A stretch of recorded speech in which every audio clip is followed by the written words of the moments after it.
Mäetaguse vallavolikogu otsusega kinnitati Alajõe, Iisaku, Mäetaguse ja Tudulinna valla ühinemisleping koos lisadega ja otsustati taotleda haldusreformi seaduse alusel erandkorras Vabariigi Valitsuselt Ida-Viru maakonnas haldusreformi käigus Alajõe, Iisaku, Mäetaguse ja Tudulinna valla haldusterritoriaalse korralduse muutumist, eesmärgil moodustada liitumise teel uus omavalitsusüksus Alutaguse vald. Minu jaoks on see ütleme, et viimaste aastate või aastakümnete üks kõige olulisem otsus. Ma arvan, et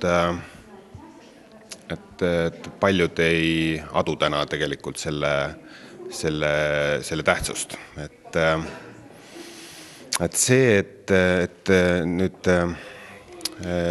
liitutakse Alutaguse valda ja ma olen üsna kindel, et ka Illuka sinna liidetakse, tähendab seda, et me saame hakata nüüd eelkõige oma laste peale mõeldes arendama oma kodukanti selliseks, nagu me tahame.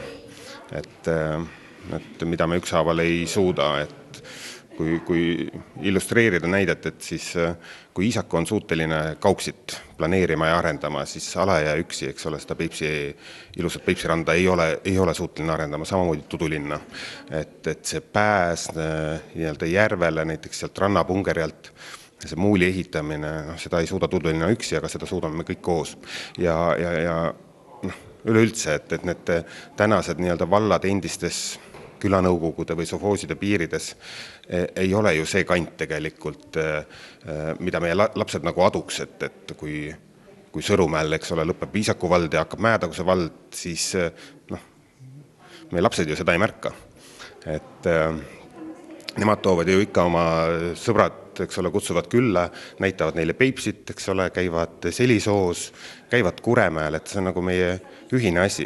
Et mulle meeldib niimoodi mõelda, et me saame hakata üles ehitama sellist tõelist Eesti kantsi ja see Alutaguse nimi on väga võimas.